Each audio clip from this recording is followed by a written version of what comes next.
اس کی ایکچولی اس وقت جو بجلی کی مانگ ہے وہ تو پچھلے سال سے بھی کم ہے، پچھلے سالوں سے کم ہے، اور پچھلے سالوں میں پاکستان تحریک انصاف نے کم مانگ پہ بھی، اس سے زیادہ مانگ پہ بھی کبھی 1 گھنٹے کی لوڈ شیڈنگ بھی نہیں کی تھی۔ تو یہ جو 226 روپے کا ریٹ ہے، یہ صرف وزیر خزانہ کے ایک کاغذ پہ لکھا ہوا ہے، اس کا معیشت سے اب کوئی تعلق نہیں رہا۔ یہی وجہ ہے کہ ہمارے زر مبادلہ کے ذخائر 21 ارب ڈالر کی سطح تک بھی گئے، لیکن نون لیگ کی یہ جو پچھلے 7-8 ماہ میں بتدریج گراوٹ آتی رہی فورن ایکسچینج ریزروز میں، اور جس کا نتیجہ یہ ہے کہ آج ہمارے نمائندگان کو دوبارہ دوست ممالک کے پاس ہاتھ پھیلانے پڑ رہے ہیں، اور یہ ہمارے لیے ایک شرمندگی کا مقام ہونا چاہیے کہ اب معیشت بہت بگڑ چکی ہے۔ میں آپ کو دعوے سے کہتا ہوں کہ اگر یہ رجیم چینج آپریشن مارچ میں نہ ہوتا تو آپ کا روپیہ بھی اتنا ڈی ویلیو نہ ہوتا، آپ کے فورن ایکسچینج ریزروز بھی اتنے، زر مبادلہ کے ذخائر بھی اتنے کم نہ ہوتے، آپ کے ملک کے اندر اتنی انڈسٹری بند ہی نہ ہوتی، اور آپ کا گروتھ مومنٹم بھی ڈسپائٹ چیلنجز وہ کنٹینیو رہتا۔ اور اب معیشت اس نہج پہ آ گئی ہے کہ آئی ایم ایف کی اتنی کڑی شرائط ہمیں ماننی پڑیں گی کہ ان شرائط سے بھی کافی زیادہ مہنگائی میں اضافہ ہوگا، اور یہ مہنگائی جو بھی 25% پہ ہے، میرا خیال ہے کہ یہ آنے والے دنوں میں ایون اگر ہم آئی ایم ایف کا پروگرام ایکسیپٹ کر لیں تو یہ 30 سے 40% تک بھی جا سکتی ہے۔ تو بہت ضروری ہے کہ ہمارے ملک میں جون سے پہلے ایک نئی منتخب حکومت موجود ہو جو 5 سال کے لیے ہو، اور جو آئی ایم ایف کے ساتھ ایک فریش پروگرام کے لیے انگیج کرے۔ ایج پہ ہم آ چکے ہیں، ایل سیز کھل نہیں رہی، آپ سب کو پتہ ہے، زبان زد عام ہے کہ خام مال کی ایل سیز کھل نہیں رہی، جس کی وجہ سے جگہ جگہ شارٹیجز آنی شروع ہو گئی ہیں، پر جانے شروع ہو گئے ہیں۔ ملٹی نیشنل انڈسٹری سے لے کے لوکل انڈسٹری تک اس وقت میرا خیال ہے کوئی 30 سے 40% انڈسٹری آپ کی پاکستان میں بند آلریڈی ہو بھی چکی ہے، اور جو انڈسٹری بند نہیں ہوئی اس 30 سے 40% میں، وہ کم از کم اپنی آدھی سے بھی کم کیپیسٹی پہ چل رہی ہے۔ آپ کے ملک میں ایک توانائی کا بحران ہے، اس کی وجہ یہ نہیں ہے کہ آپ کے پاس جنریٹ کرنے کے لیے کیپیسٹی نہیں ہے، اس کی ایکچولی اس وقت جو بجلی کی مانگ ہے وہ تو پچھلے سال سے بھی کم ہے، پچھلے سالوں سے کم ہے، اور پچھلے سالوں میں پاکستان تحریک انصاف نے کم مانگ پہ بھی، اس سے زیادہ مانگ پہ بھی کبھی 1 گھنٹے کی لوڈ شیڈنگ بھی نہیں کی تھی۔ لیکن اس کی وجہ یہ ہے کہ نون لیگ نے جو اپنے ہاتھوں سے کوئلے کے پلانٹس کے دستخط کیے تھے، مہنگے کوئلے کے، امپورٹڈ کوئلے کے اور مہنگی امپورٹڈ گیس کے، آج وہ خود اس کو انہوں نے بند رکھا ہوا ہے، کیونکہ وہ پلانٹس مہنگی بجلی بناتے ہیں، اور وہ مہنگی بجلی بنانے کے لیے پیسے نہیں ہیں، اور اگر پیسے ہوں بھی تو امپورٹڈ ایندھن ان پلانٹس کا منگانے کے لیے ملک میں ڈالرز موجود نہیں ہیں۔ تو اس وقت ایک انرجی کا، توانائی کا بحران بھی ملک کے اندر چل رہا ہے۔ غیر سنجیدگی کا یہ عالم ہے کہ وزیر خزانہ نے جو ضد لگائی ہوئی تھی کہ جی میں نے روپیہ مستحکم کرنا ہے 190 پہ لے کے جانا ہے، تو وہ نہیں آیا، 225 226 پہ ہے، لیکن اس ریٹ پہ بھی بینکس آج ایلسیاں کھولنے کو تیار نہیں ہیں، اس ریٹ پہ بھی کوئی بھی بینک ڈالرز دستیاب کرنے کو بھی تیار نہیں ہے، یہاں تک کہ اوپن مارکیٹ کا تو ریٹ ہمیشہ زیادہ ہوتا ہے، لیکن 3-4 روپے زیادہ ہوتا تھا، آج وہ ریٹ کوئی 40 سے 50 روپے زیادہ ہے۔ تو یہ جو 226 روپے کا ریٹ ہے، یہ صرف وزیر خزانہ کے ایک کاغذ پہ لکھا ہوا ہے، اس کا معیشت سے اب کوئی تعلق نہیں رہا۔ یہ جو انٹر بینک ریٹ ہے ہمارا روپے کا، یہ اب کافی حد تک بالکل بے معنی ہو چکا ہے۔ ہمارے مختلف نمائندے مختلف ملکوں میں جا رہے ہیں، اور پیسوں کی خاطر جا رہے ہیں، مجبوراً جا رہے ہیں، ظاہر ہے۔ جب ہم آئے تھے حکومت میں، ہمیں بھی جانا پڑا تھا، کیونکہ نون لیگ نے اپنے آخری دور میں جو 2013 سے 18 کا تھا، ایسے حالات پیدا کر دیے تھے کہ جب عمران خان صاحب بھی آئے حکومت میں تو ہمیں دوست ممالک سے مدد لینی پڑی، اور یہ نون لیگ کی کارکردگی تھی جس کی وجہ سے یہ ہوا۔ جب ہم نے اپنی پالیسیز رول آؤٹ کی تو الحمدللہ ہمیں کبھی دوبارہ پھر ضرورت نہیں پڑی، اور ہمارے ہمیشہ جو پروجیکٹڈ انفلوز ہوتے تھے وہ پروجیکٹڈ آؤٹ فلوز سے زیادہ ہوتے تھے ہر سال۔ یہی وجہ ہے کہ ہمارے زر مبادلہ کے ذخائر 21 ارب ڈالر کی سطح تک بھی گئے، لیکن نون لیگ کی یہ جو پچھلے 7-8 ماہ میں بتدریج گراوٹ آتی رہی فورن ایکسچینج ریزروز میں، اور جس کا نتیجہ یہ ہے کہ آج ہمارے نمائندگان کو دوبارہ دوست ممالک کے پاس ہاتھ پھیلانے پڑ رہے ہیں، اور یہ ہمارے لیے ایک شرمندگی کا مقام ہونا چاہیے۔ آئی ایم ایف اب بہت زیادہ سخت شرائط ہمیں منوانے کا کہے گا، اور ہمارے پاس اور کوئی آپشن نہیں ہوگا کہ ہم ان شرائط کو مانیں۔ اس کی وجہ کیا ہے کہ اب معیشت بہت بگڑ چکی ہے۔ میں آپ کو دعوے سے کہتا ہوں کہ اگر یہ رجیم چینج آپریشن مارچ میں نہ ہوتا تو آپ کا روپیہ بھی اتنا ڈی ویلیو نہ ہوتا، آپ کے فورن ایکسچینج ریزروز بھی اتنے، زر مبادلہ کے ذخائر بھی اتنے کم نہ ہوتے، آپ کے ملک کے اندر اتنی انڈسٹری بند ہی نہ ہوتی اور آپ کا گروتھ مومنٹم بھی ڈسپائٹ چیلنجز وہ کنٹینیو رہتا. لیکن انفارچونیٹلی ایسا نہیں ہوا. اور اب پچھلے 8 سے 10 ماہ میں کیونکہ مسلسل فری فال ہے, کوئی ایسی کنسرٹڈ پلانڈ انٹرونشن نہیں ہوئی, اگر ہوئی ہے تو مجھے ضرور بتائیں, کہ جس سے یہ معیشت کا فری فال رکے. اور اب معیشت اس نہج پہ آ گئی ہے کہ آئی ایم ایف کی اتنی کڑی شرائط ہمیں ماننی پڑیں گی کہ ان شرائط سے بھی کافی زیادہ مہنگائی میں اضافہ ہوگا. اور یہ مہنگائی جو بھی 25% پہ ہے, میرا خیال ہے کہ یہ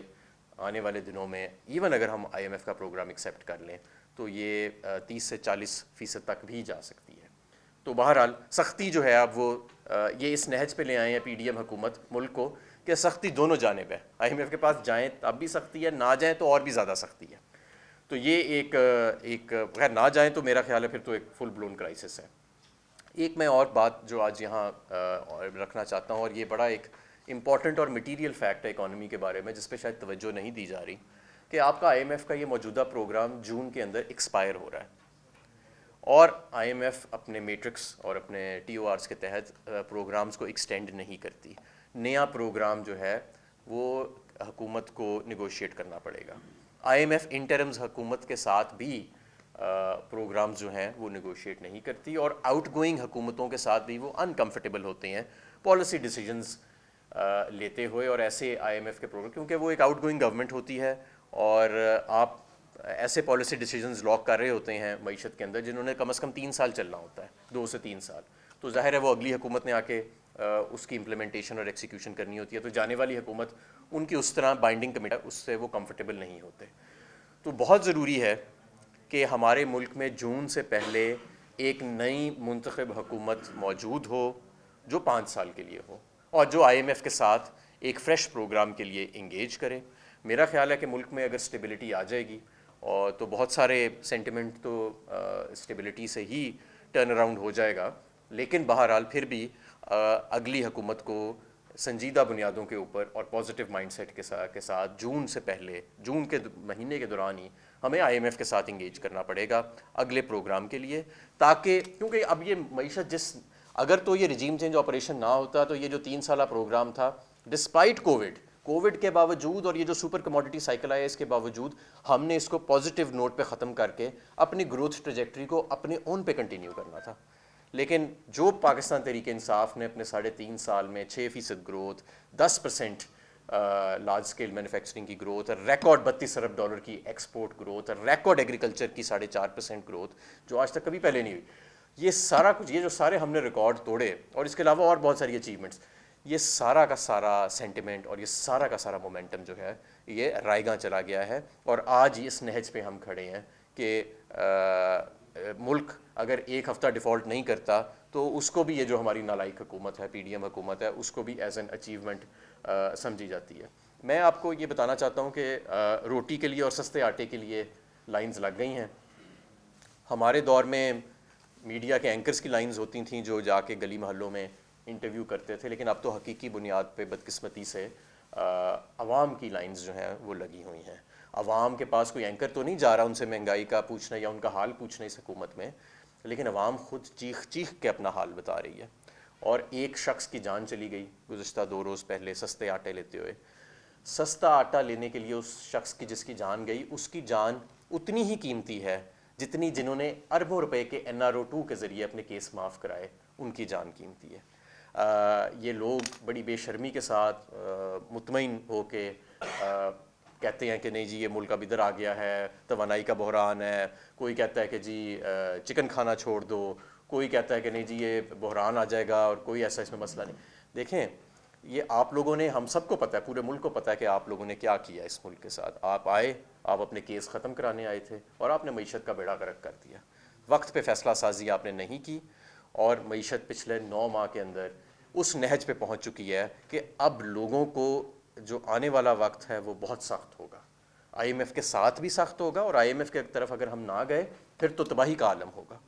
کسی ہمیں ان کے منسٹر نے, اب یہ کچھ دن پہلے ڈار صاحب نے پریس کانفرنس کی پی ٹی آئی کے وائٹ پیپر پہ, اور وہ چھوٹے چھوٹے نمبر لے کے ان کو سلائس کر کے اپنا اس کو سپن دینے کی کوشش کی. ملک کی معیشت ڈوب رہی ہے, لوگ یہ ایکسپیکٹ کر رہے تھے کہ آپ آئندہ کا راستہ بھی بتا دیں گے کوئی 2 منٹ کے اندر. کوئی راستہ نہیں بتایا گیا. توانائی کا منسٹر یہ نہیں بتا رہا کہ یہ جو لوڈ شیڈنگ ہو رہی ہے یہ کیوں ہو رہی ہے اور اس سے نکلنے کا راستہ کیا ہے. اسی طرح ہمارے وزیر اعظم صاحب کو اب تک قوم کو اعتماد میں لینا چاہیے تھا کہ یہ جو معیشت کی عالم آ چکا ہے اسے کیسے نکالنا ہے انہوں نے, وہ بھی سین سے بالکل غائب ہے. ایک رڈر لیس حکومت, یعنی یہ وہ حکومت ہے جس کا کوئی رڈر نہیں, کہ جس کی کوئی ڈائریکشن نہیں ہے, جو صرف اپنے ذاتی عزائم کے لیے آئی تھی اور واپس ہی اپنے بیرونی محلات میں چلے جائیں گے اور یہاں پہ ایک بار پھر کرائسس چھوڑ جائیں گے. تو NRO2 کی ہم نے قیمت تو ادا کر دی ہے, لیکن ہمیں مزید قیمت ادا کرنے کی ضرورت نہیں ہے. ہمیں فوری طور پہ ایک نئی منتخب حکومت کو لے کے آنا چاہیے تاکہ ریسکیو اور ریکوری کا پلان, اب تو ریسکیو, اسٹیبلائزیشن اور پھر ریکوری کا پلان بنے گا. اور یہ سارے ایک ایسی حکومت ہی یہ فیصلہ سازی کر سکتی ہے جس کے آگے 5 سال کا رن وے ہو, جو مستحکم ہو, جو لوگوں سے کمیونیکیٹ کر سکے, اور ایک ایسا لیڈر جس پہ لوگوں کو اعتماد ہو کہ بھائی یہ کوئی اپنے کیس معاف کرانے کے لیے نہیں, یہ دن رات ایک کر کے, بے شک سخت فیصلے کرنے پڑے لیکن دن رات ایک کر کے ہمارے لیے یہ کوشش اور جد و جہد کر کے اس ملک کو دوبارہ اپنے پیروں پہ کھڑا کرے گا. یہ صرف اپنے کیس معاف کرا کے واپس سرے محل یا ایون فیلڈ نہیں چلا جائے گا, یا یہ اپنے نواسوں کو یا پوتوں کو سیاست میں لانے کے لیے راہ ہموار نہیں کرے گا. تو ہمیں اس وقت ایک ایسی قیادت کی ضرورت ہے. یہ ملک اللہ تعالیٰ کی نعمت ہے, اور یہ جو میں نے آپ کو غیر سنجیدگی کا عالم بتایا اس حکومت کا, یہ بہت تشویشناک بات ہے. نہ اس سے زیادہ حالات کبھی خراب ہوئے ہیں اور نہ اس سے زیادہ غیر سنجیدہ اور غیر مقبول حکومت پاکستان نے دیکھی ہے. غیر مقبول حکومتیں لوگ کرائسس سے نہیں نکال سکتی ملکوں کو, اور غیر سنجیدہ حکومتیں فیصلہ سازی نہیں کر سکتی. مجھے امید ہے کہ انشاءاللہ تعالی جلد ہی حالات جو ہیں وہ بدلیں گے, لوگ ہوش کے